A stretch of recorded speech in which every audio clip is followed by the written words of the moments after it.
이 시간 우리에게 주시는 하나님 말씀은 레위기 16장의 말씀입니다. 자, 볼륨을 좀 낮춰주세요.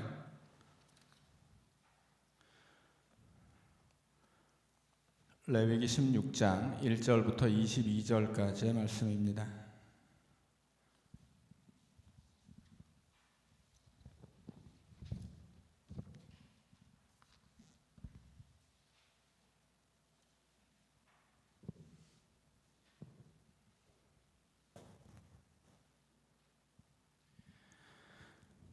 우리 16장 1절부터 22절까지 한 절씩 교독하겠습니다. 아론의 두 아들이 여호와 앞에 나아가다가 죽은 후에 여호와께서 모세에게 말씀하시니라.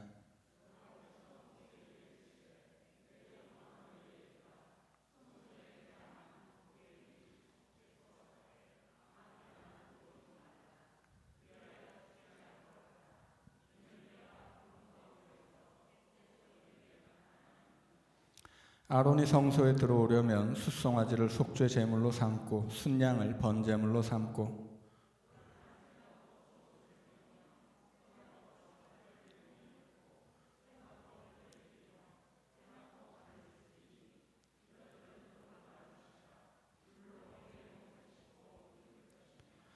이스라엘 자손의 회중에게서 속죄 제물로 삼기 위하여 순염소 2마리와 번제물로 삼기 위하여 순양 1마리를 가져갈지니라.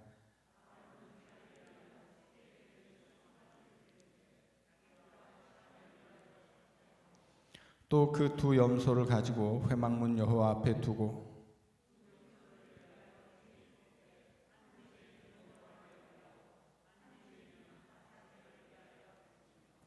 아론은 여호와를 위하여 제비 뽑은 염소를 속죄제로 드리고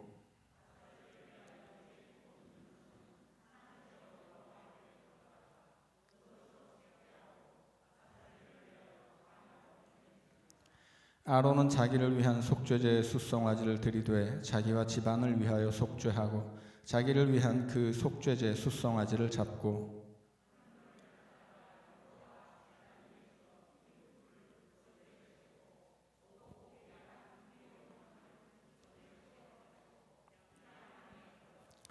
여호와 앞에서 분향하여 향연으로 증거궤 위 속죄소를 가리게 할지니 그리하면 그가 죽지 아니할 것이며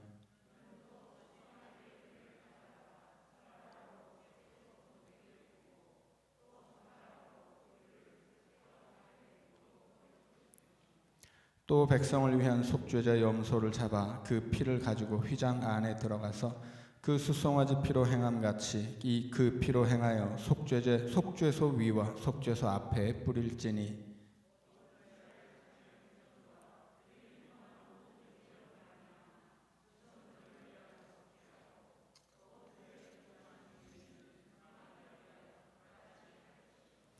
그가 지성소에 속죄하러 들어가서 자기와 그의 집안과 이스라엘 온 회중을 위하여 속죄하고 나오기까지는 누구든지 회막에 있지 못할 것이며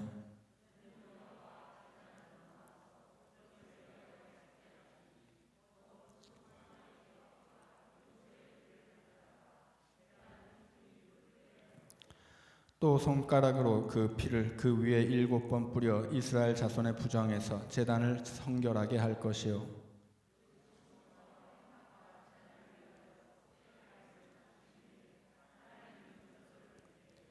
아론은 그의 두 손으로 살아있는 염소의 머리에 안수하여 이스라엘 자손의 모든 불의와 그 범한 모든 죄를 아뢰고 그 죄를 염소의 머리에 두어 미리 정한 사람에게 맡겨 광야로 보낼지니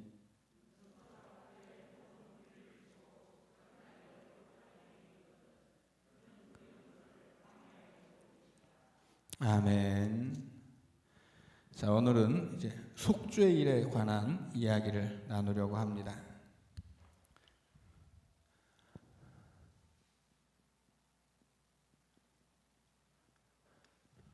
자, 여기다가 이제 앞에다 대자를 붙여요. 대속죄, 속죄일 앞에 대자를 붙이는 이유는 그만큼 이날이 중요하기 때문입니다. 성경 안에서는 심지어 이날을 안식일 중에 안식일이라고 표현하기도 합니다. 안식일이라고 하는 건 뭐예요? 구약 성경 안에서 안식일은 이 안식일을 지킴으로써 이들이 하나님의 백성이라고 하는 증거입니다. 가장 거룩한 날이고, 그래서 유대인들은 안식일을 시간의 지성소라고 부르기도 한다고 말씀을 드렸어요. 하나님이 그 안식일 안에 거하기 때문이죠. 그래서 안식일에 참여한다는 것은 그 안식 속에 거하시는 하나님께 참여한다는 것이고, 이 안식일에 동참함으로써 그 안식일 안에서 이스라엘 백성들은 하나님과 연합하게 되는 거예요. 안식일은 그만큼 거룩한 날인데, 이 대속죄일은 안식일 중에 안식일이라고 부르는 가장 거룩한 날입니다.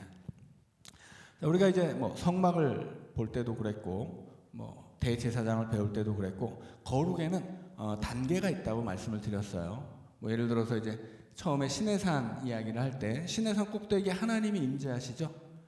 그리고 이 꼭대기에 임재하신 하나님 앞에 나아갈 수 있는 사람은 모세 한 사람밖에 없습니다.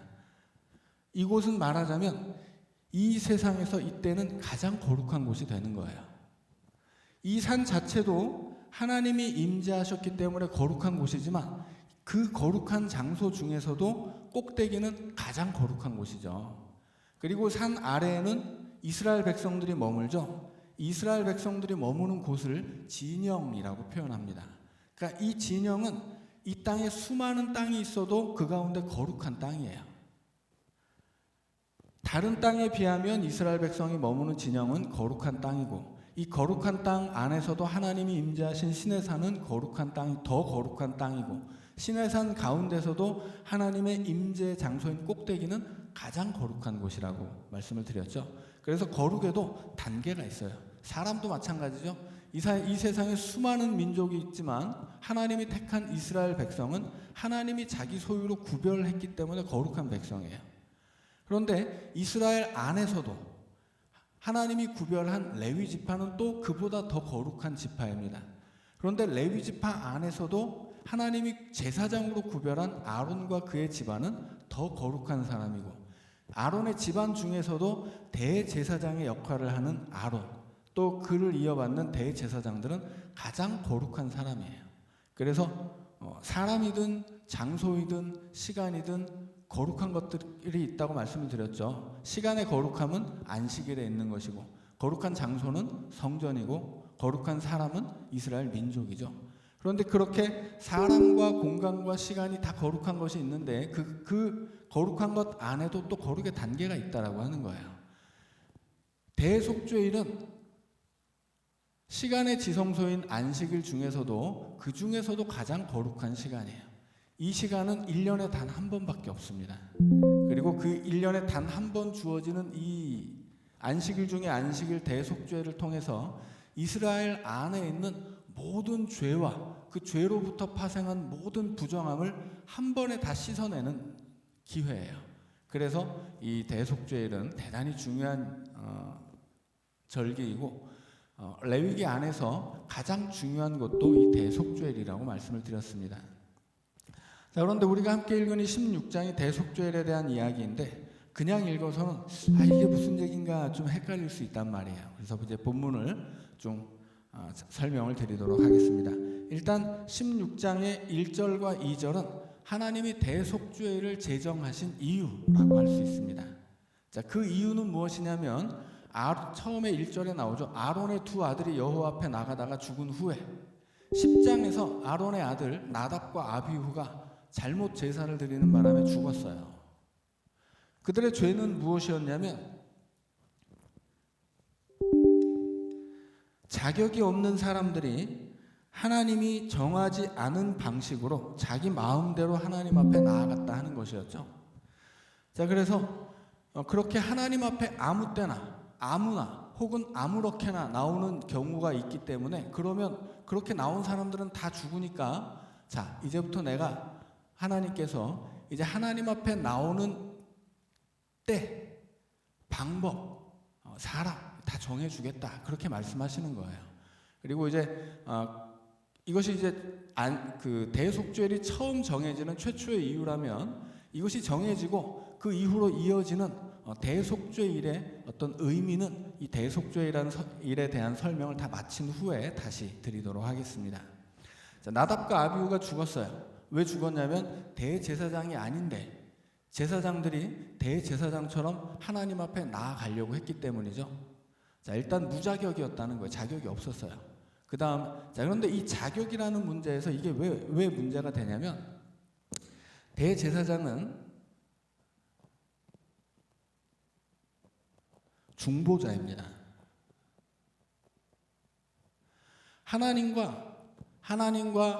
하나님의 백성을 이어주는 중보자예요. 그런데 성경 안에서 구약이든 신약이든 하나님과 사람 사이의 중보자는 언제나 단 한 명이에요. 신약으로 오면 예수 그리스도만이 유일한 중보자가 되시죠. 그 어떤 사람도 그 어떤 존재도 하나님과 사람 사이에서 중보자 역할을 할 수가 없어요.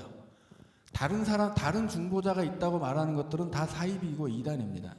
자, 그래서 신천지니 무슨 하나님의 교인 이런 것들이 다 이단인 것은 예수 그리스도 외에 예수 그리스도만이 우리의 유일한 중보자이신데 다른 중보자를 내세우기 때문이에요.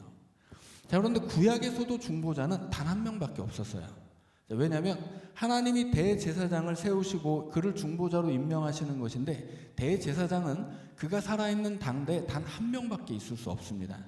이것은 그래서 세습직이라고 말씀을 드렸어요. 대제사장이 죽으면 그의 장자가 대제사장직을 이어받습니다. 그래서 대제사장이 살아있을 때 다른 대제사장은 있을 수가 없어요. 그런데 신약을 보면 예수님 시대에 대제사장이 여럿 있죠. 증경 대제사장들이 있는 거예요. 그래서 대제사장에 무리가 있단 말이에요. 이것은 불법이에요. 왜 이런 불법이 생겼냐면, 그 예수님 시대에 대제사장을 임명하는 임명권이 헤롯에게 있었어요. 그래서 헤롯에게 돈을 갖다 바치고 대제사장의 그 직분을 샀단 말이죠.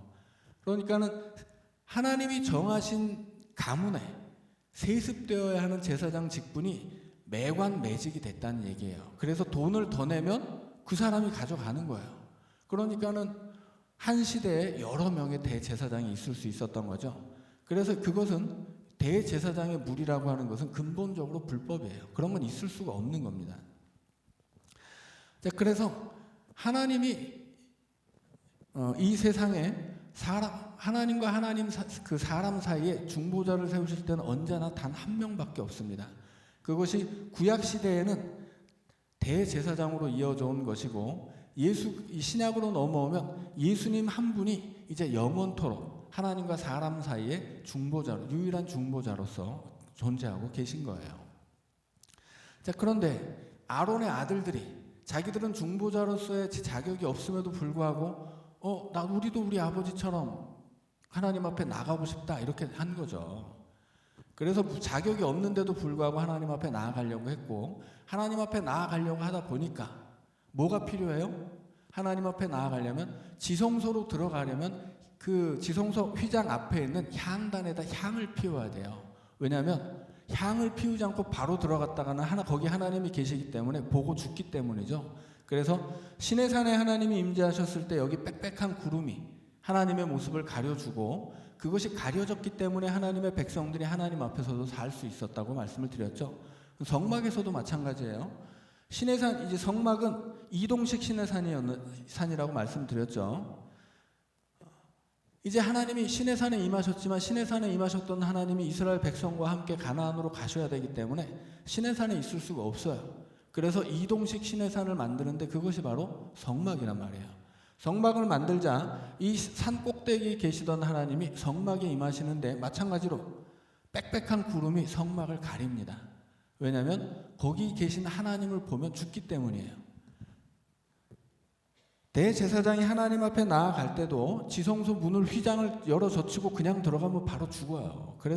그래서 이 지성소 앞 휘장 앞에 있는 향단에 향을 피우고 그 향 연으로 지성소를 가려요. 그래서 그 속죄소를 바라보지 못하도록 이제 만드는 거죠. 그 연기로.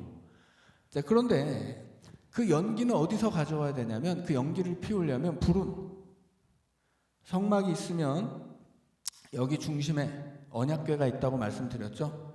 여기 중심에는 번제단이 있어요. 여기 번제단 위에 피워놓은 숯불을 가지고서 그 숯불을 향로에 담아서 그걸 가지고 가서 거기다가 향 기름을 넣어서 태워가지고 연기를 만들어야 되는데, 이 두 아들이 엉뚱한 불을 가져온 거죠. 왜냐하면 이게 여기 그 두 아들이 하나님 앞에 제사를 드리는 것은 불법이었기 때문에 밖에서 몰래 아무 불이나 가져온 거예요. 그래서 어떻게 됩니까? 하나님의 불이 나와서 그 아들 둘을 태워버려요. 여기서 이제 엄청난 사건이 벌어진 거죠. 단순히 여기서 그 두 아들이 죄 지은 것만이 문제가 아니에요. 왜냐하면 여기서 그 두 아들이 죽어버렸잖아요. 죽으면 어떻게 됩니까? 시신이 되죠. 시신은 부정한 거예요. 가장 거룩해야 할 지성소에 가장 부정한 시신이 놓이게 된 겁니다. 그럼 어떻게 돼요? 거룩한 곳이 거룩하지 않게 돼요. 자, 거룩은 속됨의 반대말이라고 했죠. 속된 것 안에는 정한 것이 있고 부정한 것이 있습니다. 자, 그런데 이 거룩한 장소가 시신을 통해서 속된 것이 될 뿐 아니라 부정한 곳이 되어버렸어요. 그러면 어떻게 됩니까? 하나님이 여기 계실 수가 없게 되는 거예요. 왜냐하면 더 이상 거룩하지 않기 때문입니다. 그래서 이제 이 하나님의 백성들 안에 함께 거하기 위해서 성전을 만들고 그 성전에 하나님이 임하셨는데 그 거룩해야 할 장소가 죄인들의 시신으로 부정해졌단 말이에요. 부정이 묻어버린 거죠. 그래서 더 이상 이 성전이 거룩해야 할 장소가 거룩하지 않게 된 거예요. 그래서 하나님이 이 거룩하지 않은 이 부정과 모든 죄악을 씻어내는 방법을 가르쳐 주시는데 그것이 바로 대속죄일입니다. 그런데 죄나 혹은 부정함이라고 하는 것은 뭐 그 한 번으로 그치는 게 아니죠. 10장 이후에 부정에 대한 이야기가 15장까지 나와요. 보니까 부정한 것을 먹어도 부정하고 부정한 것을 만져도 부정한데 이런 것들은 사람이 피할 수 있는 거거든요. 부정한 걸 안 먹을 수도 있고 부정한 것 안 만질 수도 있잖아요. 그런데 피치 못할 부정함이 있단 말이에요. 그 피치 못할 부정함이 뭐예요? 뭐 피부병 혹은 곰팡이. 말씀드린 것처럼 이런 부정한 것들은 그 부정의 근본에 있는 죄로부터 나온 거예요. 죄의 삭시 사망이고 그 사망의 영향을 받은 것들이 부정한 것들이죠. 그래서 이 부정한 것은 근본적으로 죄에서 나왔는데 이 부정한 것에는 전염시키는 성격이 있습니다. 그래서 사람이 그 부정한 것을 만지면 부정해져요. 성전도 부정한 것이 닿으면 부정해집니다. 그런데 사람이 사는 세상은 죄로 가득하기 때문에 이 죄의 영향을 받은 부정한 것들로부터 피할 수가 없어요. 그러니까 내가 피할 수 있는 부정함도 있지만 피할 수 없는 부정함이 있는 거죠. 그래서 어쩔 수 없이 하나님이 임재하신 거룩한 성전에도 사람이 가져온 부정함들이 묻게 되는데 그 모든 죄와 부정함을 한 번에 다 씻어서 깨끗하게 만들고 하나님의 백성들 안에 거하실 수 있도록 그 모든 죄와 부정함을 씻어버리는 날, 그날이 바로 대속죄일입니다. 자, 그래서 이 날이 중요한 거예요. 이 날은 그야말로 하나님의 백성들 안에 거할 수 있는 것을 가능하게 만들어주는 날이라는 거죠. 그래서 이 날 하나님의 백성들 안에 있는 또 하나님이 머무실 그 성전 안에 묻은 그 모든 죄와 부정을 씻어내버리지 못하면 하나님은 하나님의 백성들 안에 거할 수가 없는 거예요. 그래서 이 대속죄일은 안식일 중에 안식일이고 이스라엘의 제2에서 가장 중요하고 핵심적이며 거룩하신 하나님이 거룩하지 않은 하나님의 백성들 안에 거할 수 있는 방법일 뿐 아니라 그 임재의 장소가 되는 성전을 거룩하게 함으로써 거룩하신 하나님이 임재하시고 그 하나님 안에 하나님의 백성들이 거할 수 있도록 만들어주는 그런 너무나 중요한 날입니다.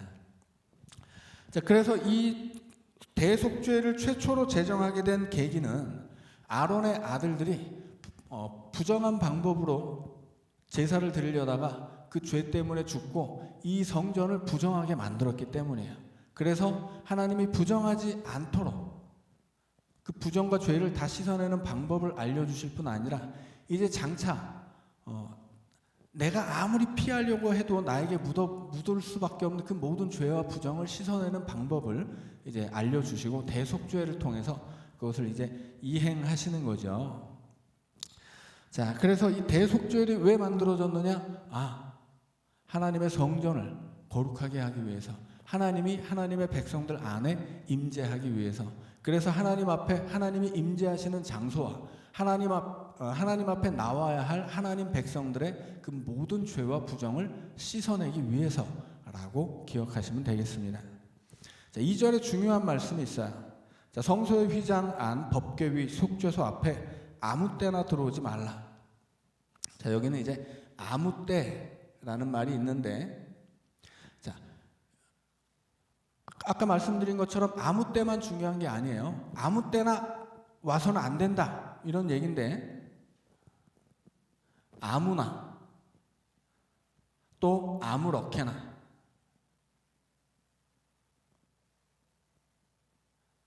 이 아무 때 안에는 아무나 아무렇게나가 다 포함되어 있는 거예요. 아무 때는 하나님이 정하신 대속죄일 말고 다른 날 아무 때나 와서는 안 된다 하는 거죠. 아무나는 하나님이 정하신 하나님과 사람 사이의 유일한 중보자가 아닌 사람은 안 된다라는 뜻이에요. 아무렇게나 해도 안 되는 거죠. 하나님이 정하신 방법으로만 하나님 앞에 나올 수 있는 것입니다. 자, 그리고 이제 그 뒤에 나오는 3절부터 5절은 여기서 말하는 아무렇게나 하면 안 된다라고 할 때 하나님이 정하신 방법을 이제 설명해 주는 이야기입니다. 그래서 말하자면 이것은 이제 3절부터 5절은 대속죄일의 준비예요.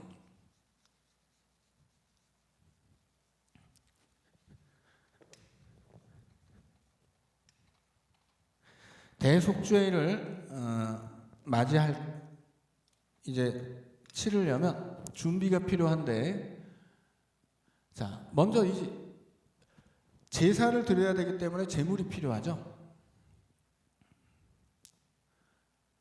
제물이 필요하고, 그 다음에 대제사장이 이날 입어야 하는 의복도 좀 특별합니다. 그리고 이제 그 다음에는 6절부터는 구체적으로 그러면 이 제물들을 가지고 이런 옷을 입은 대제사장이 어떻게 제사를 하나님 앞에 드리는가, 이제 이것을 설명해 주고 있습니다. 먼저 준비를 보면 제물을 드리는데 대제사장이 자신을 위해서 그리고 자기 가족을 위해서 드리는 제물이 있어요. 대제사장의 가족은 누구이겠습니까? 대제사장의 아들들이죠. 그 아들들은 뭐예요? 제사장이에요. 그래서 여기서 대제사장 아론의 가족을 위해서 준비한 제물은 뭐냐면 대제사장과 제사장을 위해서 드리는 준비한 제물입니다. 그리고 이스라엘 회중을 위해서, 이스라엘의 모든 백성을 위해서 준비한 제물이 있어요. 대제사장을 위해서는 숫송아지 그리고 순양을 준비합니다. 자, 회중을 위해서도 두 가지를 준비하는데 염소 2마리 그리고 순양을 준비해요. 자, 여기서 이제 숫송아지와 염소 2마리 중에 이제 한 마리는, 염소 2마리는 이제 한 마리는 하나님을 위해서, 한 마리는 아사셀을 위해 준비한다고 나와 있습니다. 아사셀이 무엇인지는 이제 좀 이따 설명을 하겠고요. 자, 제일 먼저 대제사장이 하나님 앞에 나아가서 제사를 드려야 되는데 무슨 죄를 드리냐면, 제사를 드리냐면 속죄의 죄를 드립니다. 하나님 앞에 지금 이 대속죄일에서 중요한 건 뭐예요? 속죄예요. 속죄하는 날입니다. 속죄를 위해서 제물을 준비하는 거예요. 속죄를 위한 제물이 숫송아지, 순양, 백성을 위해서는 염소 2마리, 또 순양, 이렇게 준비되는 거죠. 자, 그 다음에 대제사장의 의복이 있습니다. 이 의복에 대해서 이제 4절에서 이야기하죠. 자, 거룩한 세마포 속옷을 입으며, 뭘 입어요? 세마포 속옷. 자, 그 다음에 또 입는 게 뭐예요? 세마포 속바지, 그 다음에 세마포 띠, 그 다음에 세마포 관. 4가지를 입는데 이게 사실은 상상해보면 굉장히 웃긴 거예요. 자, 제일 처음에 입는 거 2가지가 뭐냐면 세마포 속옷과 세마포 속바지거든요. 말하자면 요즘 우리로 치자면 팬티, 하얀 팬티, 하얀 러닝 두 개를 입는 거예요. 그리고 그 위에 뭘 합니까? 세마포 띠를 둘러요. 자, 띠라고 하는 거 예전에 설명을 드렸어요.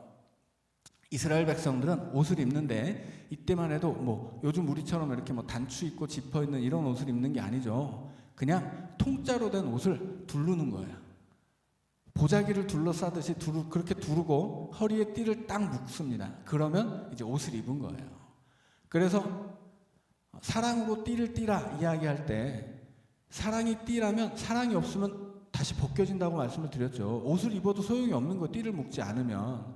왜냐면 벗겨지니까.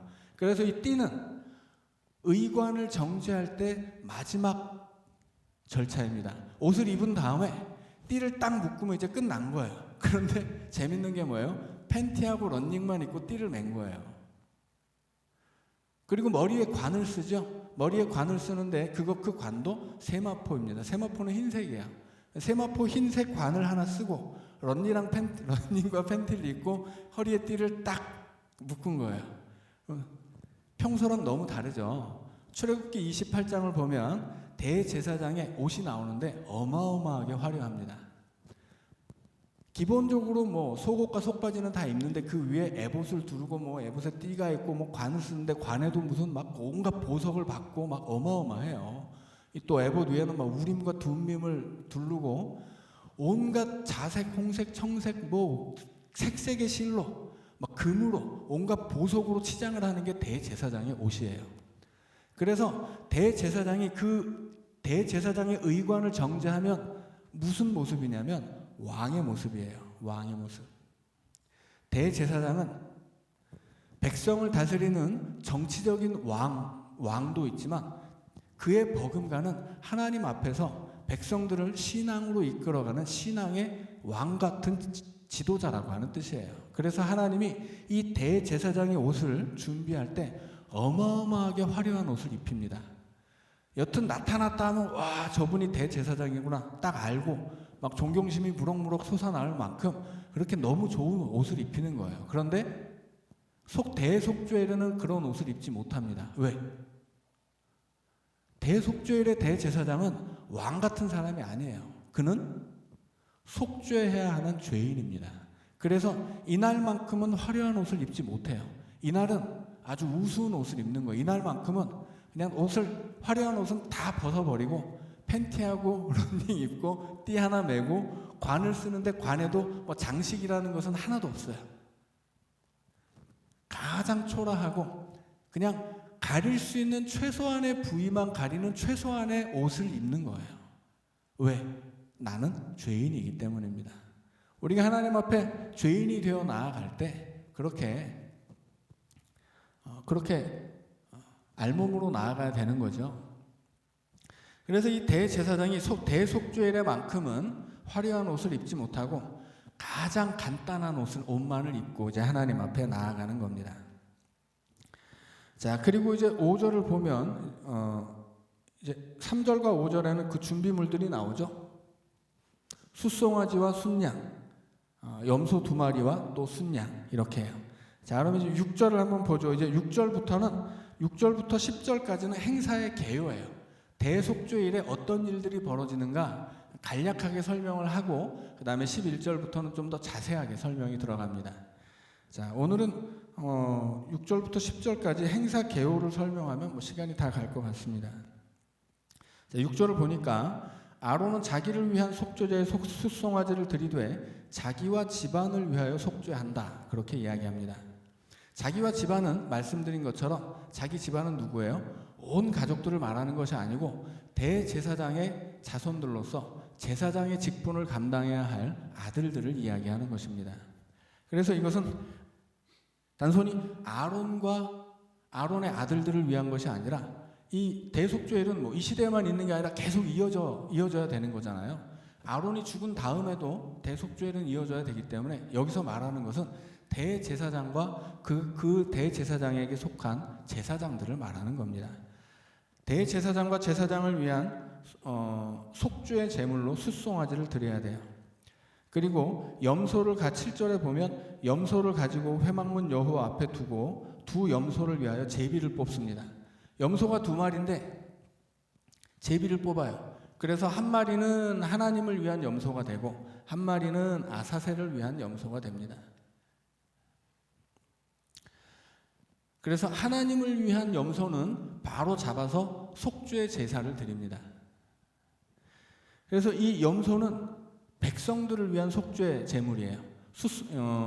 대제사장과 제사장을 위한 속죄의 제물은 숫송아지입니다. 자, 8절에 보면 두 염소를 위하여 제비를 뽑되 한 제비는 여호와를 위하고 한 제비는 아사셀을 위하여 할지며. 자, 그게 이 얘기죠. 자, 9절로 넘어가면 여호와를 위하여 제비 뽑은 염소를 속죄제로 드린다 설명을 합니다. 자, 10절로 가면 아사셀을 위하여 제비 뽑은 염소는 산채로 여호와 앞에 두었다가 그곳으로 속죄하고 아사셀을 위하여 광야로 보낼지니라. 자, 이것이 대속죄의 가장 중요한 행사예요. 아사셀 염소를 광야로 보내는 거예요. 자, 백성의 죄를 위한 제물이 염소 2마리였죠. 염소 1, 염소 2가 있는데 하나는 하나님 앞에 드립니다. 속죄의 제물로. 그래서 이 염소를 드림으로써 이스라엘 백성들의 죄를 이 염소의 피로 씻는 거예요. 그 다음에 남겨둔 한 마리가 있잖아요. 이것은 이제 그 성막 문 앞에 묶어둡니다. 그리고 속죄 제사를 다른 한 마리의 염소를 가지고 속죄 제사를 드린 다음에 이 아사셀 염소를 가지고서 안수를 해요. 안수를 하는데 그 안수에 대한 이야기가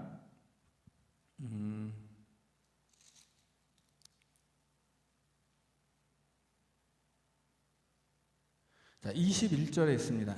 자, 아론은 그의 두 손으로 살아있는 염소의 머리에 안수하여 이스라엘 자손의 모든 불의와 그 범한 모든 죄를 아뢰고 그 죄를 염소의 머리에 두어 미리 정한 사람에게 맡겨 광야로 보낼지니. 자, 염소의 머리에 안수를 하는데 뭐 이렇게 이게 염소라고 해보죠.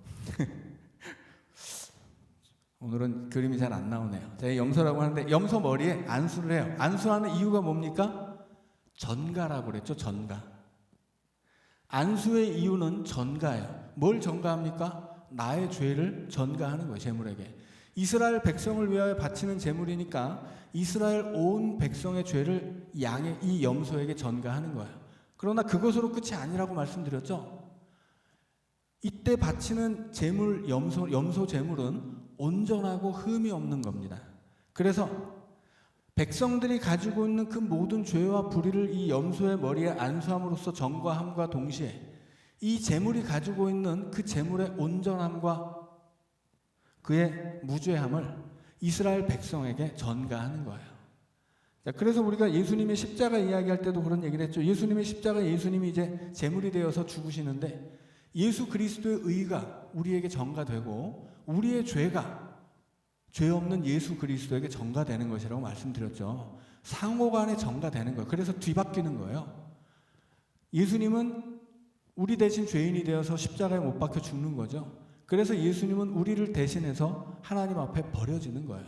그래서 엘리 엘리 라마 사박단이라고 말씀하시죠. 하나님께 버려지는 거예요. 우리는 어떻게 됩니까? 우리는 예수님이 버려짐으로써 우리는 하나님께 용납되는 거예요. 예수님이 내 죄를 위해 죽음으로써 우리는 그 죄에서 용서를 받는 거죠. 그래서 이 전가는 상호작용이에요. 내 죄를 전가할 뿐 아니라 이 제물의 흠 없음, 그의 온전함이 나에게 전가되는 것입니다. 그것이 안수예요. 그래서 어떤 제사든 제물을 바칠 때는 안수를 해야 돼요. 안수를 해서 내 죄를 뒤집어 씌우고 이 제물의 흠 없음을 내가 가져오는 거예요. 자, 그래서 이 염소에게 이스라엘 모든 회중의 불의한 죄를 다 뒤집어 씌운 다음에 어디로 보내냐면 광야로 보냅니다. 광야로. 자, 그때 이 광야로 보내지는 이스라엘 백성들의 죄를 다 뒤집어 쓰고 광야로 보내지는 염소가 아사셀 염소예요. 그러면 이걸 아사셀 염소라고 할 때 아사셀이 뭐냐라고 묻는다면 이제 그 많은 의견들이 있는데 뭐 아사셀을 무슨 광야에 사는 귀신이라고 설명하는 사람도 있고 혹은 죄를 상징하는 어떤 죄악의 세력을 상징하는 마귀라고 이제 해석하는 분들도 있는데, 그렇게 해석할 수 없는 것이 말 자체를 보면 아사셀을 위해 아사셀을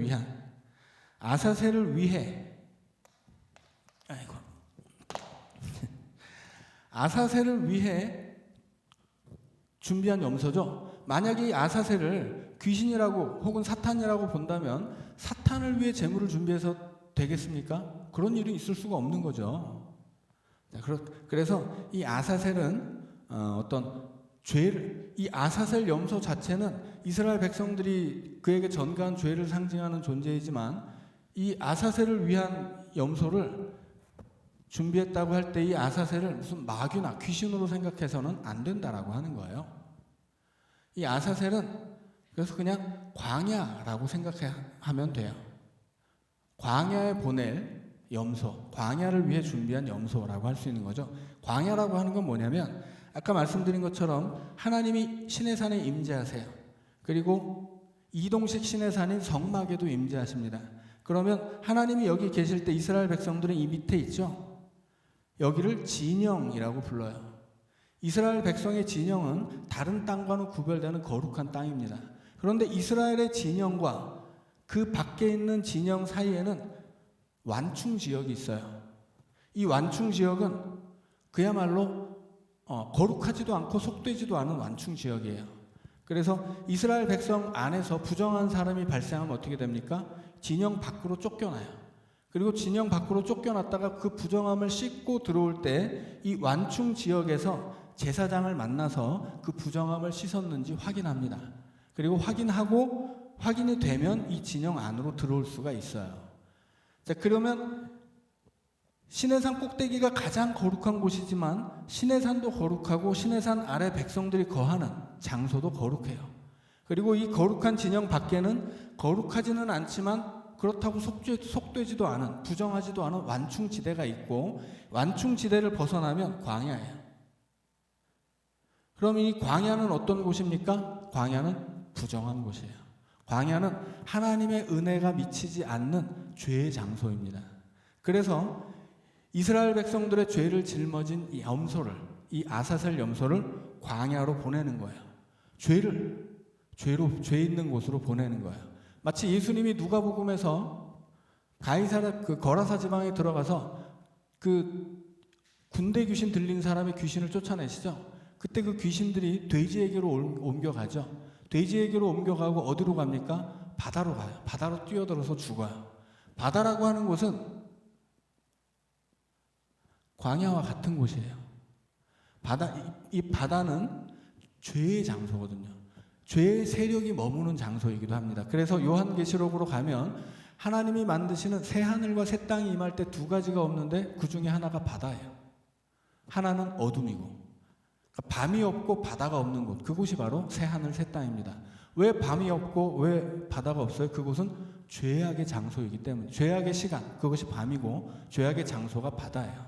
성경 안에서 이 바다는 항상 죄의 중심에 어떤 죄의 세력이 모이는 곳입니다. 그리고 그와 마찬가지의 의미를 지닌 곳이 이 레위기에서는 광야예요. 왜냐하면 하나님의 거룩한 장소를 벗어난 곳이거든요. 그래서 이스라엘 백성에게 있는 그 모든 죄와 그 죄로부터 비롯된 그 모든 부정함들을 염소에게 뒤집어 씌운 다음에 그 죄가 있어야 할 본래의 자리로 쫓아버리는 거예요. 그러면 어떻게 됩니까? 그 결과로 이스라엘 백성들 안에서는 죄도 없고 부정함도 없어지게 되는 거예요. 왜냐하면 그 염소가 다 가져갔기 때문이죠. 그래서 이때 아사셀을 뭘로 볼 거냐? 성경 안에 이것을 구체적으로 알려주는 내용은 없지만 추측해 보건대 그것은 그저 이 죄가, 그 염소가 짊어진 죄가 돌아가야 할 광야로구나, 그렇게 생각하면 틀리지 않는다라고 말할 수 있습니다. 그래서 이 대속죄일에는 중요한 것은 속죄예요. 속죄를 위해서 대제사장부터 제사장을 위해서 속죄를 하고, 그 다음에 온 백성들을 위해서 이 속죄제를 드린 다음에, 그리고 나머지 염소 하나를 가지고서 여기다가 모든 죄와 부정함을 뒤집어 씌운 다음에 쫓아내는 거예요. 자, 이게 왜 필요하겠어요? 대제사장과 제사장 그리고 이스라엘 백성을 위해서 드려지는 속죄 제는 어디에서 드려져요? 백성들이 볼 수 없는 성막 안에서 드려집니다. 그리고 이 백성들이 볼 수 없는 성막 안에서 드려진 제사가 끝난 다음에는 대제사장이 나와서 미리 정해진 사람이 대제사장이 나와서 염소에다 안수를 하면 정해진 사람이 그 염소를 끌고 광야로 가는 거예요. 그러면 이스라엘 백성들이 그것을 다 같이 볼 수 있는 거죠. 말하자면 이것은 시각적인 효과, 시각적인 훈련의 효과를 가져오는 겁니다. 그래서 지금 저 성막 안에서 우리의 죄와 부정을 다 씻어내는 제사가 이루어져 있는데 이제 저 염소에다가 다시 한번 안수를 해서 우리에게 있는 그 모든 죄와 부정함을 이제 하나님이 그것이 본래 있어야 할 저 광야로 보내시는구나, 이걸 보여주는 거예요.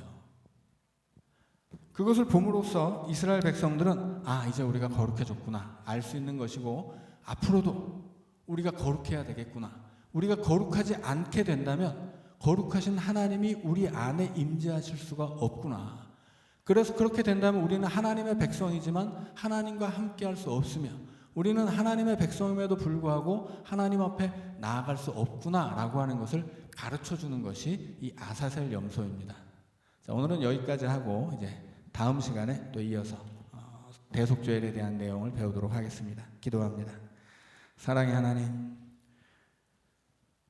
우리에게 묻어있는 그 모든 죄와 부정함을 깨끗이 씻을 수 있도록 그리스도의 피로 우리를 씻어 주시옵소서.